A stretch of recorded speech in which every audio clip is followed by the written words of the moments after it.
You step off of a dinghy and on to the deck of the Obra Dinn, bearing nothing but a blank journal and a rather morbid pocket watch. A corpse lies sprawled outside the captain's quarters, their possessions and worn clothes strewn around them. You pull out your pocket watch and flip it open, the hands spinning. And so you begin. But first, what is Return of the Obra Dinn? Return of the Obra Dinn is described as a puzzle-based adventure game created by American game developer Lucas Pope. Within the game, you play as an investigator for the East India Company's London office, and on October 14th, 1807, you are dispatched to Falmouth to inspect the Obra Dinn, which has drifted into port after its mysterious disappearance 5 years ago. Your task is to determine the whereabouts of all 60 passengers, and you do so with the help of the aforementioned morbid pocket watch that brings you back to certain instances in time. The watch fixates on the final moments of each individual, and you can only hear, not see, the few seconds prior to their death. As you progress throughout the story, however, you discover the darker reality of what befell the crew. You must use surrounding context clues, be it auditory or visual, to deduce the fates of all the members aboard. To progress, you must successfully catalog the crew, of which are confirmed in groups of 3. This, in essence, is the game. So why then does it feel like so much more?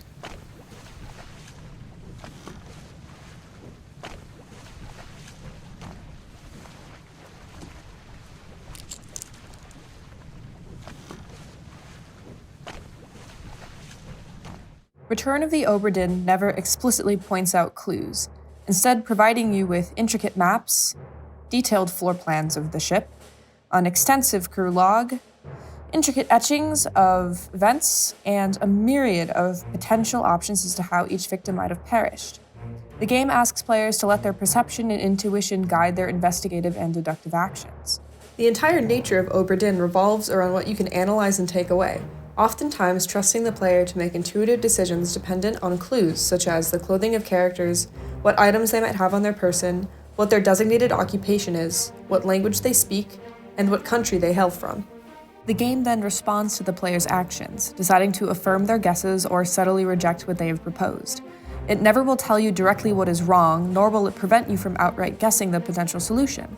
It trusts the player to have enough intuition to make natural assumptions giving the minimal information provided, and then trust Pope's development of the game, not assuming they have enough information to deduce a character's fate and override the system.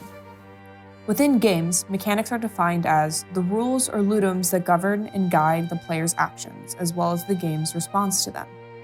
So, how does a player's perception fit within this idea of a mechanic? Well, as Obra Dinn continues, it asks the player to constantly question not how someone might have died, but why.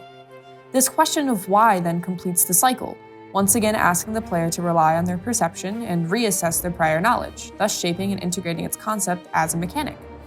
The mechanics, or rather lack of explicit prompting within Obra Dinn, are what truly place emphasis upon player autonomy.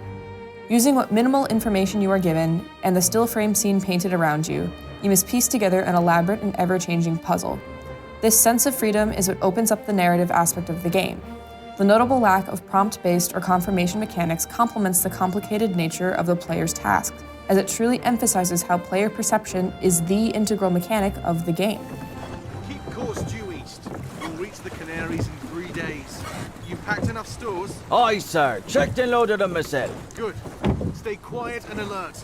If the wind picks up, we've no chance against the Obra Dinn.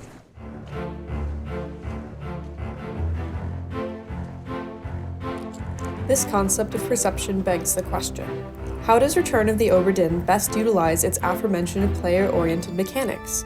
The answer is found in how Obra Dinn masterfully intertwines the game's ludic and literary aspects, fundamentally redefining what can be done within the puzzle genre. To clarify, ludology is defined as the study of games, and in this context, literary narrative is defined as a spoken or written account of connected events. Notably, there is traditionally a separation between the literary and ludic definitions of genre.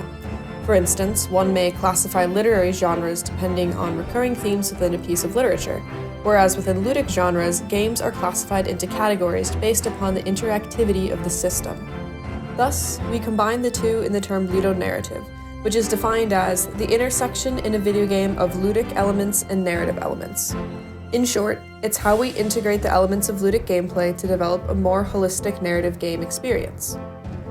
The puzzle aspect of Obra Dinn plays to the ludonarrative harmony of the game, asking players to use both the provided visual information and their deductive reasoning to construct and complete the logbook of fates of the crew. The player's dedication to solving crew fates and their immersion within the narrative is what fundamentally defines how much enjoyment they may get, as that is the only way the narrative will progress. Obra Dinn integrates concepts of ludic and literary interplay to deliver an unorthodox puzzle game. The game itself does not conform within standard puzzle expectations, nor do the mechanics of the game fit into what we might categorize as a genre-specific puzzle game. Oftentimes, games within the mystery puzzle genre ask the player to solve blatant, provided puzzles in exchange for game-provided information. For instance, piecing together a word scramble might reveal a secondary key, or assembling broken pieces of a photograph would spell out explicit information for the player. This type of system rewards small moments of player ingenuity, but notably, all the pieces are provided and compiled in that one instance. Now, the mechanic of player perception and their subsequent discovery of the narrative is what fully branches both the ludic and literary aspects of Return of the Obra Dinn. The ludic gameplay develops the narrative surrounding the Obra Dinn, and it is truly up to the player to compile the visual and auditory information into one cumulative web. This ludonarrative complexity redefines how Obra Dinn can be classified as a genre. However, this concept can be extrapolated even further when we take into consideration the unconventional presentation of its literary genre.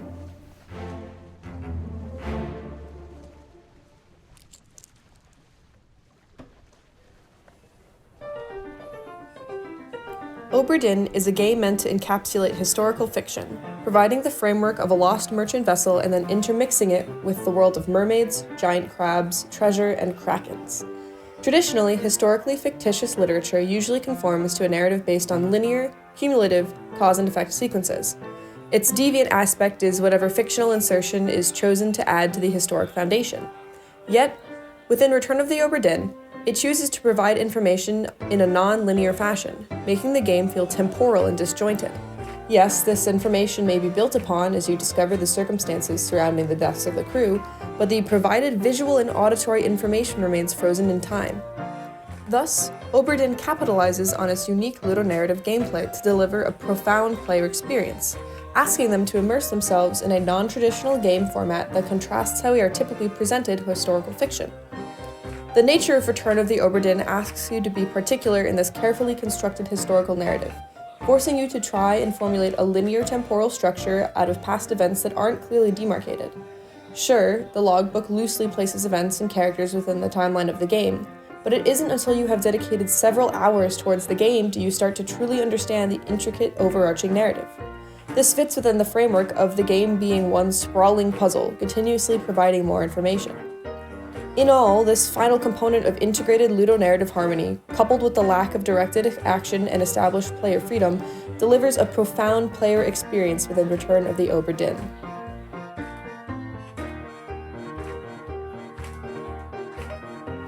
Return of the Obra Dinn grows with the player, catering to their inquisitive nature and refusing to hold their hand through the story, instead simply choosing to offer minor insight as to the correctness of their deductive reasoning. The player's reliance on their perception and intuition serves as the core mechanic of the game.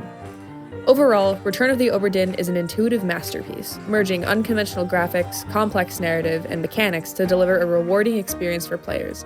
In conclusion, download Return of the Obra Dinn, prepare a notepad, and memento mortem.